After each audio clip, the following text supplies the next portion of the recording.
Assalamualaikum warahmatullahi wabarakatuh. Alhamdulillahirrahmanirrahim. Kali ini kita dapat pekerjaan lagi teman-teman dari pelanggan lama karena dia banyak properti. Ini di salah satu ruko yang disewakan.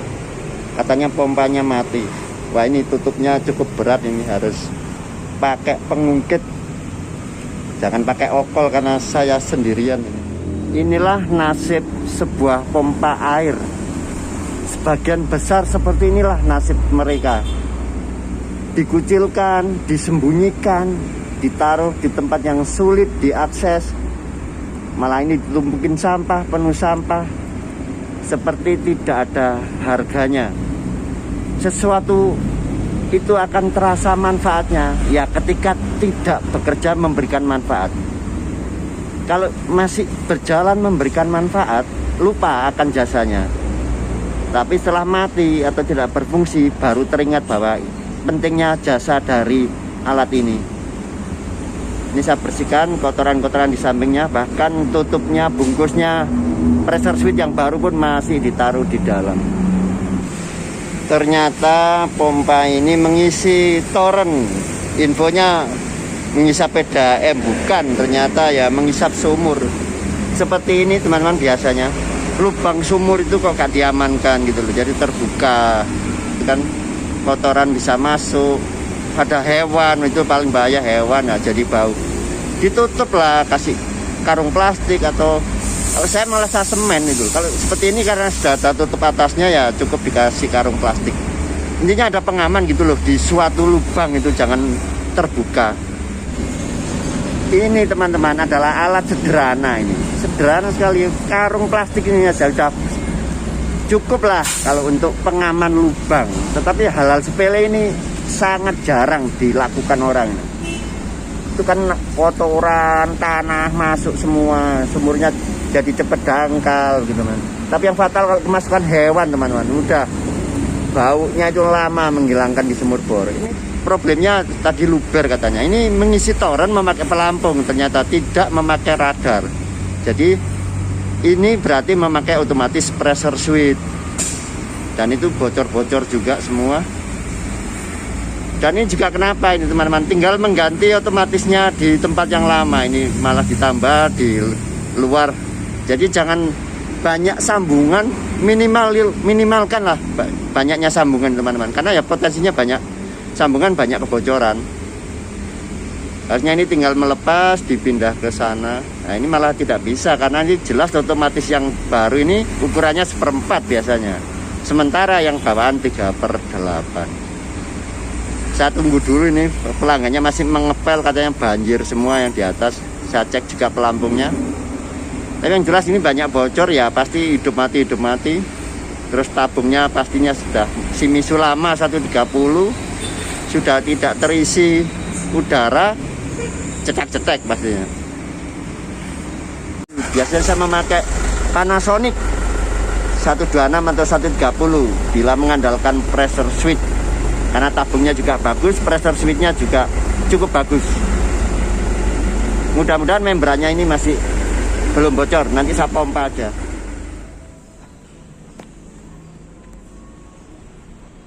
Teman-teman, saya sudah sampai di atas. Ini saya tunggu lama teman-teman, katanya masih mengepel. Ternyata banjir ini teman-teman, ini di torennya. Saya belum tahu sistemnya apa, masuk dari bawah kombinasi atau memang mengisi saja dari atas.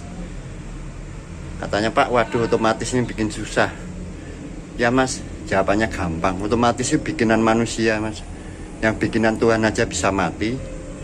Yang paling aman apa Pak? Paling aman manual Mas, karena selalu terkontrol. Jangan mengandalkan sistem sepenuhnya ya ke suatu sistem yang otomatis. Bagaimanapun bisa trouble. Sistem otomatis itu mempermudah kehidupan kita, tetapi jangan 100% kita mengandalkan ke sana. Ini memakai pelampung. Yang sering itu teman-teman, kenapa pelampung sekarang itu tidak awet? Bukan masalah pelampungnya teman-teman, karena itu konstruksi sebenarnya. Kenapa yang pelampung dahulu itu katanya awet? Ya karena yang dahulu itu memakai pipa besi, itu yang saya amati teman-teman. pipa besi itu membuat pegangan stabil. Ini masih lumayan bagus ya. Biasanya orang-orang itu masuk ke bawah gitu terus bergerak-gerak. Ketika akan menutup pelampung ini, itu akan terjadi fluktuasi. Nah, itu pipanya itu ikut bergerak-gerak teman-teman. Nah, kalau pipa besi kan stabil, makanya pelampungnya ini teman fluktuatif. Nah, itu cepat bikin rusak pelampung. Bukan masalah pelampungnya ya sebenarnya yang tidak bagus, karena katanya sudah pakai Honda atau Alinco masih sering rusak ya, karena sistem inilah bergerak-gerak tidak stabil. Ini mau saya cek karena jalurnya tidak tahu apakah memang hanya dari atas atau bisa jadi kombinasi dari bawah, yaitu yang fatal ya, pasti luber ya teman-teman. Coba yang di keluaran pompa di bawah nanti saya buka, kalau airnya nanti habis ya berarti memang mengisi dari atas. Masih mancur bertekanan yang di bawah ya, karena ini tinggi di lantai 2. Khawatirnya mengisinya juga dari bawah juga, tidak ada cek valve di sana. Jadi jalur satu lah maksudnya, naik turun jadi satu ya, karena mungkin rancangannya dulu ruko itu kan PDAM biasanya satu jalur. Ini masih menutup lampungnya. Sepertinya kalau melihat sampai luber ini ya, ini teman-teman masuk dari bawah atau ini bocor. Saya harus pakai ganjal ini teman-teman.